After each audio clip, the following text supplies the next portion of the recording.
কাঁচা তেলের আমের আচার কিভাবে বানাতে হয় সবকিছু ভিডিওতে দেখিয়ে দিচ্ছি বন্ধুরা। 3 কিলো আম বাড়িতে কেটে ধুয়ে পরিষ্কার করে নিয়ে এসেছি। রাঁধুনি নিয়েছি 25, জোয়ান নিয়েছি 1 চামচ, কয়েকটা শুকনো লঙ্কা নিয়েছি। এগুলো সব ফোড়নে দেবো। জোয়ানটা দেবো না, জোয়ানটা কাঁচাই দেবো। এই তেলটা কাঁচা দেবো। তেল 250 গ্রাম নিয়েছি, বাটিতে ধরিনি বলে মগে কিছুটা আছে। স্বাদের জিনিস লবণ নিয়েছি, লবণটা দেবো। হলুদ নিয়ে নিয়েছি, হলুদ দেবো। চিনি নিয়েছি, চিনি দেবো। আর এই দেখুন, এই 3খানা আম বাইর থেকে ছাড়িয়ে ধুয়ে পরিষ্কার করে নিয়ে এসেছি। এই আমগুলো ছোলা মেশিনে ছুলে দেবো। এই দেখুন, এই ছোলা মেশিনে ছুলে দেবো। আর এই আদা নিয়েছি, 200 গ্রাম আদা নিয়েছি। এই আদাটাও ছুলে দিয়ে দেবো। কিভাবে দেবো আমি সবকিছু এই ভিডিওতে দেখাবো। পাঁচফোড়ন দিয়ে দেবো। আজকে আমি কোনো ভাজা মশলা দেবো না, ফোড়নে যেটুকু লাগবে ওইটুকু আমি দেবো ফোড়ন, তাছাড়া আমি ভাজা মশলা আজকে দেবো না। আর এই আমটা আজকে আমি ভাবাবো না, আজকে একটু সিদ্ধ করে নেব, হালকা সিদ্ধ করে নেব। তার জন্য আমি উনুনটা জেলে দিচ্ছি। বন্ধুরা, উনুনটা জেলে দিয়েছি, আমি কড়াতে জলও দিয়ে দিয়েছি। এবার ধুয়ে রাখা আমগুলো দিয়ে দিচ্ছি।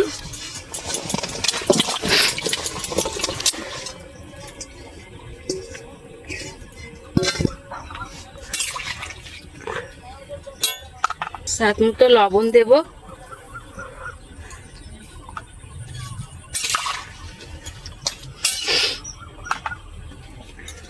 হলুদ দেব 2 চামচ।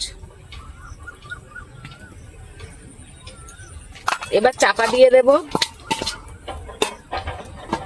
10 মিনিট মতো আমি সিদ্ধ করে নেব, তারপর তুলে নেব।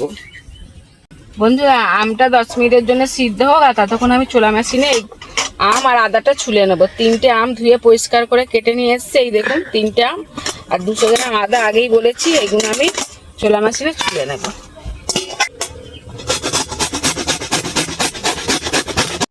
বন্ধুরা, 10 মিনিট হয়ে গেছে। এই দেখুন ফুট হচ্ছে, আম সিদ্ধ হয়ে গেছে। আমটা আমি ছেঁকে নেব। আর এই দেখুন 3টে আম আর আদাটা আমি পুরো চেঁচে নিচ্ছি, ছোলা মেশিনে ছুলে নিচ্ছি। এই দেখুন, এবার কীভাবে করতে হবে সব কিছু দেখিয়ে দেবো। আমি আমটা আগে ঢেলে নিই। তেল গরম হয়ে গেছে, আমি শুকনো লঙ্কা দিয়ে দিচ্ছি। 50 গ্রাম পাঁচফোড়ন দিয়ে দিচ্ছি। 25 রাঁধুনি দিয়ে দিচ্ছি। ফোড়নটা ঠিকঠাক হলে আচারটা খুব সুন্দর হবে।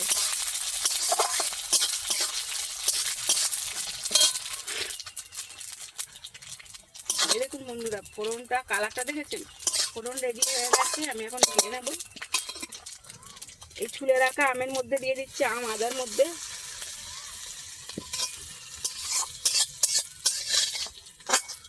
এবার আচারটা কিভাবে বানাবো আমি দেখিয়ে দিচ্ছি। বন্ধুরা, দেখুন ফোড়ন দিয়ে দিয়েছি, আমি আম ছুলেছি আর আদা ছুলেছি তাতে দিয়ে দিয়েছি।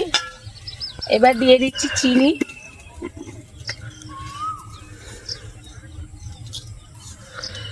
চার চামচ চিনি দেব। এটা টক আচার বানাচ্ছি তো, তাই জন্য চিনিটা অল্প দিচ্ছি। স্বাদ মতো লবণ দিয়ে দেব।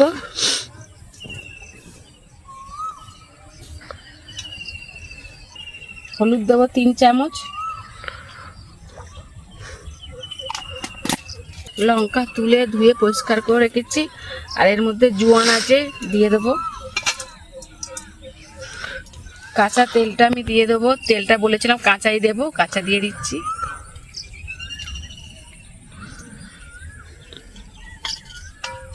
ভালো করে মাখিয়ে নেব।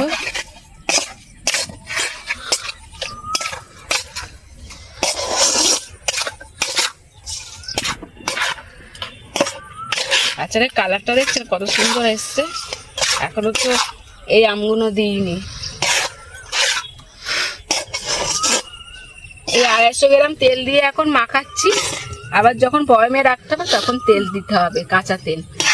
ওই জন্য আমি কাঁচা তেল দিয়েই পুরোটা বানাচ্ছি। আগের দিন বানিয়েছিলাম, যে তেল ফুটিয়ে নিয়ে বানিয়েছিলাম, ওটাও করা যায়, কাঁচা তেলেরও করা যায়। ওই আচারটাও আমি বিক্রি করি, আর এই আচারটাও বিক্রি করি। আপনারা যদি নিতে চান তাহলে কমেন্ট বক্সে সব দেওয়া থাকবে, আপনারা একটু দেখে নেবেন।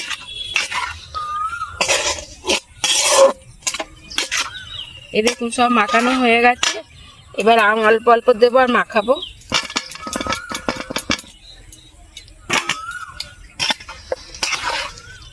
একটা খেতে খুব সুস্বাদু। আপনারা রুটি দিয়েও খেতে পারেন, ভাত দিয়েও খেতে পারেন, শুধুও খেতে পারেন, মুড়ি দিয়েও খেতে পারেন।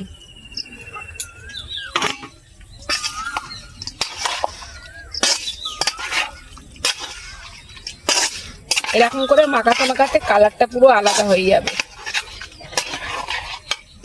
সব আম দিয়ে দিচ্ছি। এটা এখনো অনেকটাই তেল লাগবে।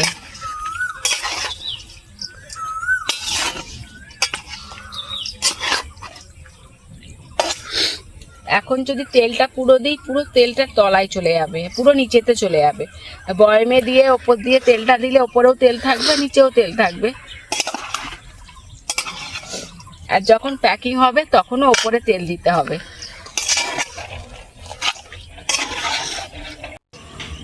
এই দেখুন বন্ধুরা কত সুন্দর কালার হয়েছে, দেখেছেন? তেল দেখেছেন? তেল বেরিয়ে গেছে, দেখেছেন?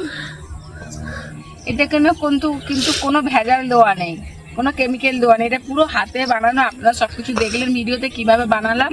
এই আচার খেলে কোনো প্রবলেম হবে না, আপনারা খেয়ে দেখতে পারেন। এই দেখুন বন্ধুরা, আমি এরকম ভাবে ঠান্ডা করতে দিচ্ছি। আর নিচে দেখুন তেল, এই দেখুন কত তেল, দেখেছেন? চামচ নিয়ে নেব। আর আমি প্যাকিং করি 100 গ্রাম করে। এই দেখুন প্লাস্টিক নিয়েছি, এই প্লাস্টিক করে দিই, গার্ডার দিয়ে মুড়ে দিই। প্লাস্টিক নিয়ে নিয়েছি, প্লাস্টিকটা এভাবে দুমড়ে মুড়তে হবে। এই দেখুন দুমড়ে মুড়ে নিয়েছি। চামচ নিয়ে নিয়েছি। এটা আমি আন্দাজে দিচ্ছি।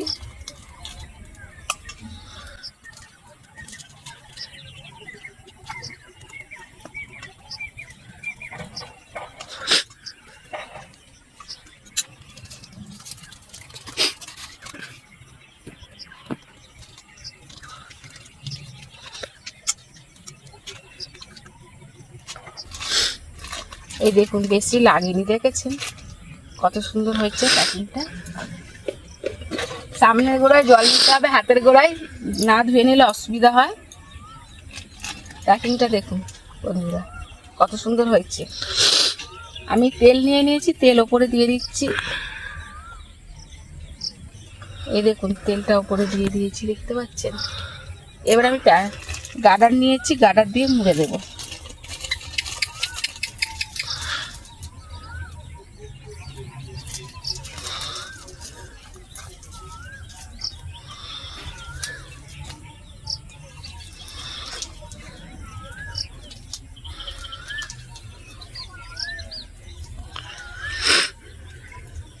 এই দেখুন বন্ধুরা একটা আচার রেডি হয়ে গেছে। 100 গ্রাম হয়ে যাবে, আমি আন্দাজেই করেছি তো, 100 গ্রাম হয়ে যাবে, আমি করি তো। এই দেখুন আপনারা নিলে কীভাবে আসবেন আমি ঠিকানাটা বলে দিচ্ছি। সামনাগড়, হাসিয়া, দাসপাড়া থানা, জগদ্দল। এখন আমাদের বাস্তবপুর থানা হয়েছে। আপনার সামনাগড় এসে বললো হাসিয়ায় যাব, কল্যাণী রোড ধরে আসবেন। এসে হাসিয়া পলতাপাড়ায় নামবেন, পলতাপাড়া থেকে বলবেন আমি যাব হাসিয়া দাসপাড়া কোথায়। ওখান থেকে কিছু মানুষ থাকবে, দেখিয়ে দেবে, তারপর চলে আসতে পারবে আমাদের বাড়ি। আসার সময় বলবেন নীলিমা দাসের বাড়ি যাব কোনটা, দেখিয়ে দেবে দাসপাড়া এসে।